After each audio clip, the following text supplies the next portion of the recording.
은퇴 후 경조사 초대장을 받을 때마다 당신은 어떤 마음이 드는가? 반가운 마음보다 먼저 피곤함이 앞서지 않는가? 예전처럼 환대받지 못하는 것 같고 어색한 침묵이 길어지고 사람들의 눈빛이 예전과 다르다는 걸 느낀다. 이런 자리에서 말 한마디 잘못했다가 뒤에서 수군거리는 소리를 들을까봐 조심스럽기만 하다. 이건 당신만 겪는 일이 아니다. 이 나이가 되면 누구나 경험하는 자연스러운 일이다.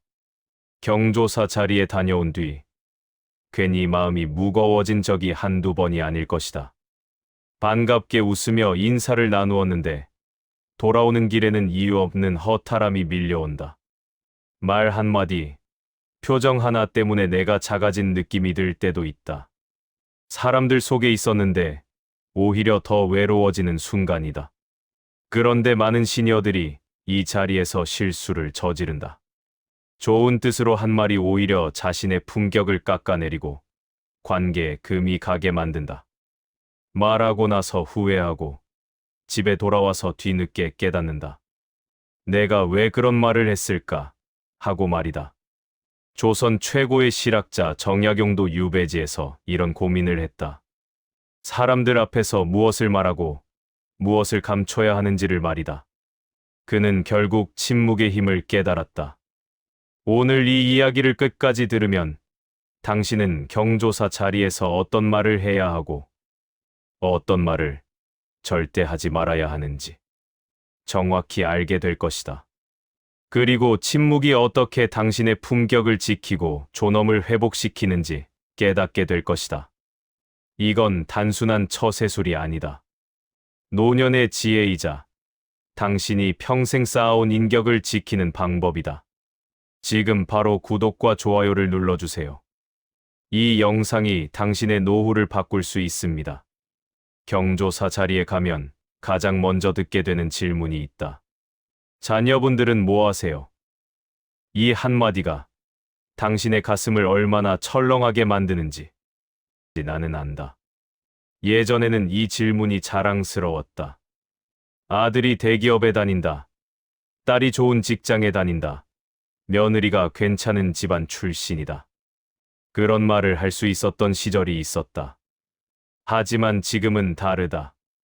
자녀가 이직을 반복한다. 사업에 실패했다. 이혼했다. 취업을 못했다. 이런 현실을 마주하면 입이 떨어지지 않는다. 그래도 부모 마음이란 게 그렇다. 괜찮은 척하고 싶고 자녀를 감싸고 싶다. 그래서 솔직하게 말한다. 요즘 애가 좀 힘들어서요. 혹은 이직을 준비 중이에요.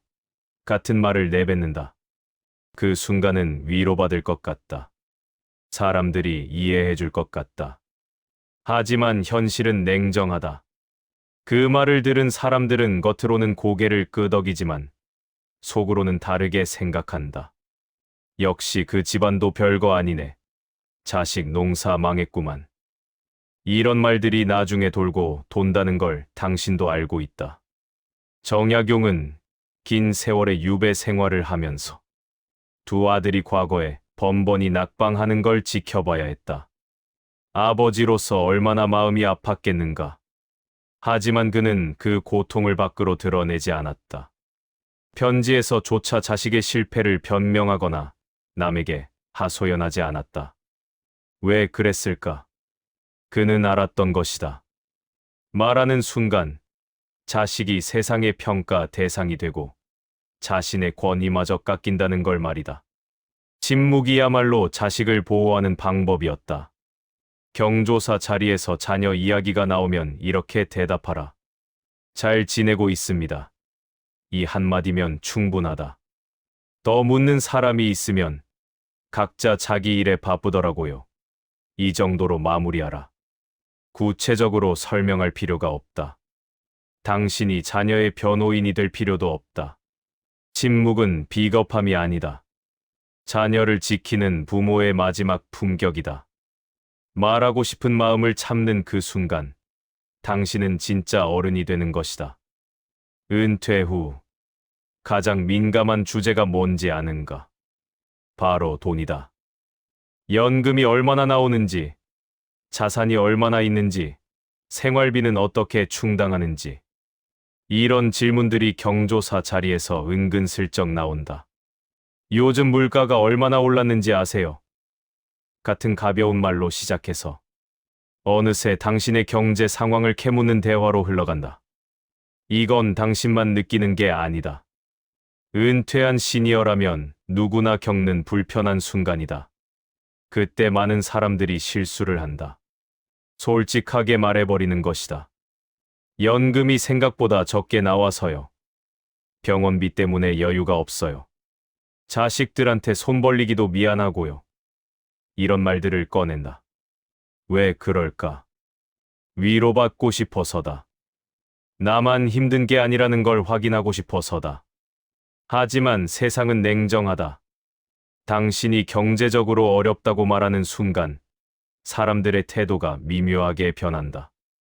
동정하는 눈빛, 거리를 두는 몸짓, 다음 모임에 초대하지 않는 선택. 이런 것들이 조용히 시작된다. 정약용은 유배지에서 극심한 가난을 겪었다. 관직을 잃고 재산도 몰수당했다. 가족들도 어려운 생활에 시달렸다. 하지만 그는 편지에서조차 경제적 어려움을 하소연하지 않았다. 대신 학문에 정진하고 제자를 가르치며 품위를 유지했다. 그는 알고 있었다. 가난을 입 밖에 내는 순간 자신의 모든 가치가 그 가난으로 평가된다는 걸 말이다. 사람들은 당신의 과거 업적이나 인격이 아니라 지금 가진 돈으로 당신을 판단한다는 걸 말이다. 경조사 자리에서 경제 이야기가 나오면 이렇게 하라. 큰 문제 없이 지내고 있어요.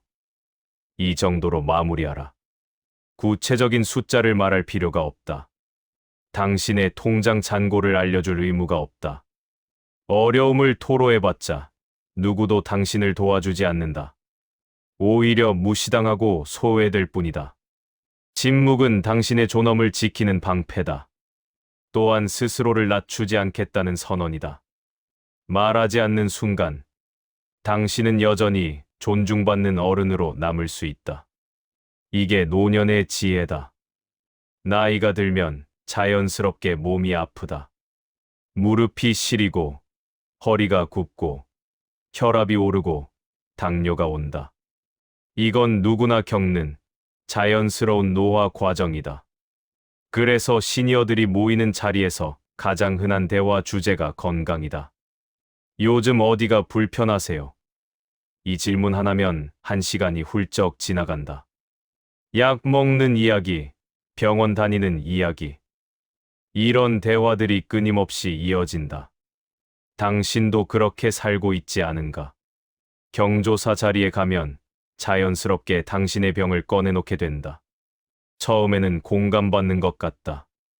아이고, 저도 그래요. 저도 그 약 먹어요.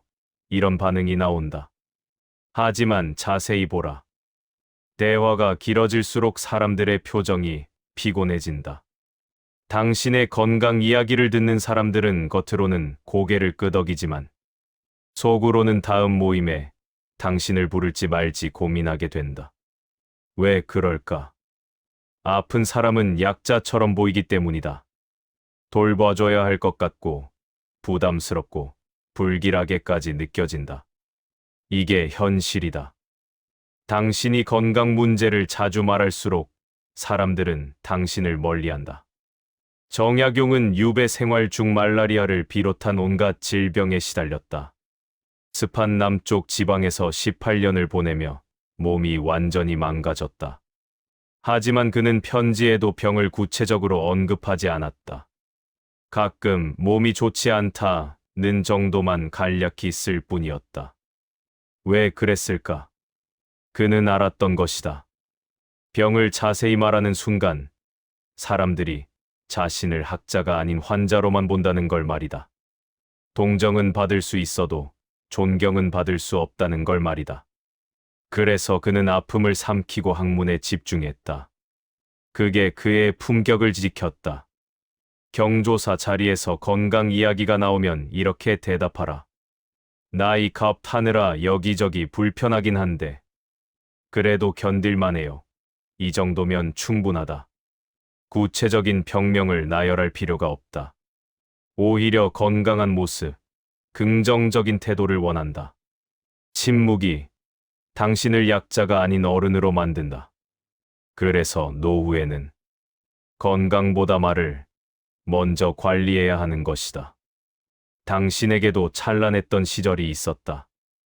회사에서 인정받았던 때, 프로젝트를 성공시켰던 순간, 부하 직원들이 당신을 따르던 시절, 그때는 당신이 주인공이었다.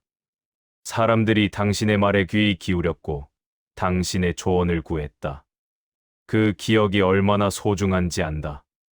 특히 은퇴 후 아무도 당신을 찾지 않을 때, 그 과거가 얼마나 그리운지 안다. 그래서 경조사 자리에 가면 자연스럽게 그 이야기를 꺼내게 된다. 처음 한두 번은 듣는 척 한다. 그 다음부터는 사람들의 눈빛이 달라진다. 딴청을 피우고 휴대폰을 보고 화장실에 가는 핑계를 댄다. 왜 그럴까? 과거 자랑은 지금의 초라함을 더 부각시키기 때문이다. 당신이 과거를 말할수록 사람들은 당신이 현재에 아무것도 없다고 생각하게 된다. 정약용은 젊은 시절 정조 임금의 총애를 받았다. 수원 화성 설계에 참여하고 중요한 관직을 맡았다. 하지만 유배지에서 그는 그 화려한 과거를 입에 담지 않았다. 제자들에게도 자신의 옛 권세를 자랑하지 않았다. 대신 지금 할 수 있는 일에 집중했다. 책을 쓰고 농사를 연구하고 백성의 삶을 기록했다. 과거의 영광에 매달리는 순간 현재의 자신이 사라진다는 걸 깨달았다. 사람들은 당신이 과거에 무엇을 했는지가 아니라 지금 무엇을 하는지로 당신을 평가한다. 경조사 자리에서 누군가 당신의 과거를 물어오면 이렇게 대답하라. 오래전 일이라 잘 기억도 안 나네요. 혹은 그때는 그랬지요. 이 정도로 가볍게 넘겨라. 구체적으로 설명하지 말라. 과거는 과거일 뿐이다. 지금의 당신이 더 중요하다. 침묵은 당신을 과거에 갇힌 사람이 아니라 현재를 사는 어른으로 만든다. 말하지 않는 것이 품격이다. 그것이 노년의 지혜다. 나이가 들수록 가족 이야기는 더 조심스러워진다. 젊을 때는 부부싸움도 웃으며 넘겼고 자식과의 갈등도 시간이 해결해 줄 거라 믿었다. 하지만 은퇴 후의 가족 문제는 다르다. 관계가 좁아질수록 상처는 더 깊어진다. 그래서 마음이 답답해지면 누군가에게라도 털어놓고 싶어진다. 이 또한 이상한 일이 아니다. 이 나이가 되면 누구나 가족 때문에 아프다. 이 나이가 되면 집집마다 한두 가지 문제는 다 있다. 가족이 가까울수록 부딪힐 일도 많은 법이다. 그래서 경조사 자리에서 시니어들이 가장 많이 토로하는 게 바로 가족 이야기다. 우리 며느리가 말이야. 자식 농사 제대로 지었다고 생각했는데 이런 말들이 저절로 흘러나온다. 그 순간만큼은 속이 시원하다. 누군가에게 하소연하고 나면 마음이 좀 풀리는 것 같다. 다른 사람도 비슷한 고민을 하고 있다는 걸 확인하면 위로가 되는 것 같다. 하지만 그 위로는 잠깐이다. 당신이 집안 이야기를 꺼내는 순간 그 자리에 있던 사람들은 당신 가족 전체를 평가하기 시작한다. 유배지에서 18년 동안 가족과 헤어져 지내며 얼마나 많은 갈등과 오해가 있었겠는가. 아들들은 과거에 낙방했고 집안 살림은 어려웠다. 가족 간에 불화도 있었을 것이다. 하지만 그는 그 이야기를 밖으로 내보내지 않았다. 편지에서도 가족의 단점이나 문제를 구체적으로 쓰지 않았다. 왜 그랬을까? 그는 알고 있었다. 가족 이야기를 밖에 하는 순간 가족 전체가 세상의 입방아에 오르내린다는 걸. 집안의 문제는 밖으로 나오는 순간 해결되지 않는다. 오히려 더 복잡해진다. 가족을 지키는 가장 좋은 방법은 침묵이다. 경조사 자리에서 가족 이야기가 나오면 이렇게 대답하라. 집안일은 뭐 다 그렇지요. 별일 없이 잘 지내고 있어요. 이 정도로 넘겨라. 며느리 험담을 하지 말라. 자녀 불평을 하지 말라. 손주 문제를 떠들지 말라. 아무리 답답해도 참아라. 밖에서 말한다고 해서 집안 문제가 해결되지 않는다. 오히려 더 복잡해질 뿐이다. 침묵은 가족을 보호하는 울타리다. 그것이 어른의 품격이다. 나이가 들수록 세상이 더 잘 보인다. 사람의 말 속에 숨은 의도도, 행동 뒤에 깔린 계산도 눈에 들어온다. 그래서 한마디 하고 싶어진다. 저건 아니다 싶고, 이건 짚고 넘어가야 할 것 같아진다. 경험에서 나온 말이니 틀린 말도 아니다. 이 또한 자연스러운 일이다. 나이가 들면 세상이 마음에 안 드는 게 많아진다. 누구나 세상을 비판적으로 보게 된다. 오래 살아본 사람만이 알 수 있는 세상의 모순들이 눈에 들어오기 때문이다. 그래서 경조사 자리에 가면 자연스럽게 불평이 나온다. 요즘 세상이 어떻게 돌아가는지 모르겠어. 처음에는 맞장구를 치는 사람들도 있다. 맞아요. 저도 그렇게 생각해요. 같은 반응이 나온다. 그런데 그게 반복되면 어떻게 되는가? 사람들이 당신을 피하기 시작한다. 왜 그럴까? 불평과 험담이 많은 사람은 부정적 에너지를 풍기기 때문이다. 만날 때마다 남 흉보고 세상 탓하고 불만만 늘어놓는 사람. 누가 그런 사람을 다시 만나고 싶겠는가? 더 심각한 건 당신이 남을 비판하면 사람들도 뒤에서 당신을 비판한다는 것이다. 영모에 연루되었다는 누명을 쓰고 18년을 유배지에서 보냈다. 자신을 모함한 사람들, 외면한 동료들, 배신한 친구들. 그에게는 비판하고 싶은 대상이 너무 많았다. 하지만 정약용은 편지에서도 특정 인물을 비난하거나 험담하지 않았다. 세상을 원망하지 않았다. 대신 학문에 몰두하고 백성을 위한 글을 썼다. 왜 그랬을까? 그는 깨달았던 것이다. 비판은 자신을 초라하게 만들 뿐이라는 걸 말이다. 험담은 자신의 품격을 스스로 깎아내리는 행위라는 걸 알았다. 침묵이야말로 진짜 승리라는 걸 말이다. 경조사 자리에서 누군가가 남을 험담하기 시작하면 이렇게 하라. 맞장구를 치지 말라. 글쎄요. 잘 모르겠네요. 그런가요? 이 정도로만 반응하고 화제를 돌려라. 침묵은 당신을 분별력 있는 어른으로 만든다. 특히 경조사 자리에서 험담을 삼간다는 것은 옳고 그름을 모른 척하라는 말이 아니다. 세상에 눈을 감으라는 뜻도 아니다. 다만 내 입을 통해 누군가가 작아지지 않게 하라는 것이다. 말은 한 번 나가면 다시 주워 담을 수 없다. 특히 노후에는 그렇다. 여기까지 들으면서 당신은 무언가 깨달았을 것이다. 자녀 이야기, 돈 이야기, 건강 이야기, 과거 자랑, 가족 갈등, 험담과 비판까지 이 모든 것의 공통점이 무엇인가? 바로 말하면 손해라는 것이다. 당신이 좋은 뜻으로 한 말이 위로받고 싶어서, 한 말이 공감받고 싶어서, 한 말이 결국 당신의 품격을 깎아내린다는 것이다. 이게 은퇴 후 시니어들이 마주하는 현실이다. 세상은 당신의 진심을 알아주지 않는다. 사람들은 당신의 사정을 이해해주지 않는다. 오히려 약점으로 본다. 이건 당신 잘못이 아니다. 이거는 누구나 겪는 현실이다. 그렇다면 우리는 어떻게 살아야 하는가? 입을 닫고 살아야 하는가? 아무 말도 하지 말고 구석에 박혀 있어야 하는가? 그게 아니다. 여기서 중요한 건 침묵의 의미를 제대로 이해하는 것이다.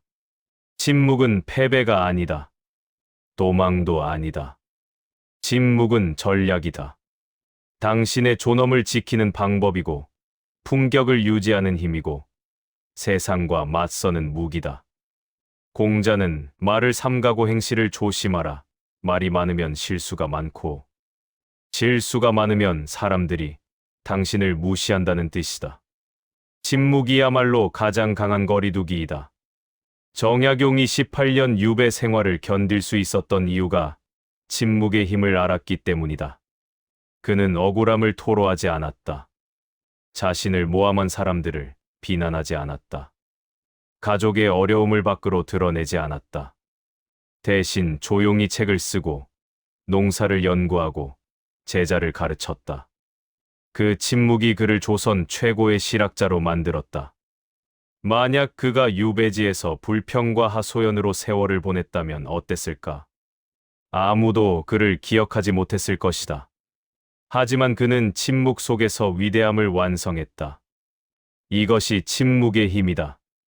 경조사 자리에서도 당신이 말을 아낄수록 당신의 가치는 올라간다. 당신이 함부로 말하지 않을수록 사람들은 당신을 더 존중한다. 왜 그럴까? 침묵하는 사람은 무게감이 있어 보이기 때문이다. 진중해 보이고 품격 있어 보인다. 반대로 말이 많은 사람은 가벼워 보인다. 불안해 보이고 믿을 수 없어 보인다. 세상은 당신이 무슨 말을 하느냐가 아니라 무슨 말을 하지 않느냐로 당신을 평가한다. 침묵은 당신이 선택할 수 있는 가장 강력한 무기다. 그것이 노년의 품격이다. 오늘 이야기를 끝까지 들은 당신은 이제 알게 되었을 것이다. 경조사 자리에서 무엇을 말하고 무엇을 말하지 말아야 하는지를 말이다. 그런데 여기서 한 가지 더 중요한 걸 깨달아야 한다. 이건 단순히 말 조심하라는 이야기가 아니다. 이건 당신의 노후를 어떻게 살 것인가에 중요하게 새겨들어야 할 대목이다. 침묵은 비겁함이 아니다. 당신이 평생 쌓아온 지혜의 결정체다. 세상이 당신을 무시해도, 사람들이 당신을 외면해도 당신은 여전히 존엄한 사람이다. 그 존엄을 지키는 방법이 바로 침묵이다. 정약용은 유배에서 풀려난 후에도 관가에 복귀를 하지 않았다. 조용히 고향으로 돌아가 여생을 보냈다. 억울함을 토로하지도 않았고 자신을 모함한 사람들을 찾아가 따지지도 않았다. 하지만 그가 남긴 책들은 수백 년이 지난 지금까지 읽히고 있다. 그의 침묵은 시간이 지날수록 더 큰 울림이 되었다. 이게 진짜 승리다. 당장의 변명이나 해명보다 시간이 증명하는 품격이 더 강력하다는 것을 보여줬다. 당신도 그렇게 살 수 있다. 경조사 자리에서 굳이 많은 말을 할 필요가 없다. 미소로 인사하고 짧게 대답하고 조용히 자리를 지키면 된다. 그것만으로도 당신은 품격 있는 어른이다. 사람들은 당신의 침묵을 보고 깊이를 느낀다. 말 없는 당신에게서 무게를 느낀다. 침묵이 당신을 지키고 당신을 빛나게 한다. 침묵이 당신의 마지막 자존심이다. 이제 다음 경조사에 갈 때 두려워하지 말라. 당신은 더 이상 말로 자신을 증명할 필요가 없다. 그냥 조용히 있으면 된다. 그것이 어른의 품격이고 그것이 노년의 지혜다. 당신은 이미 충분히 많은 것을 이뤄낸 사람이다. 이제는 침묵 속에서 당신의 존엄을 지킬 시간이다. 오늘부터 당신의 노후가 달라질 것이다. 시청해 주셔서 감사합니다. 더 좋은 영상으로 다시 찾아뵙겠습니다.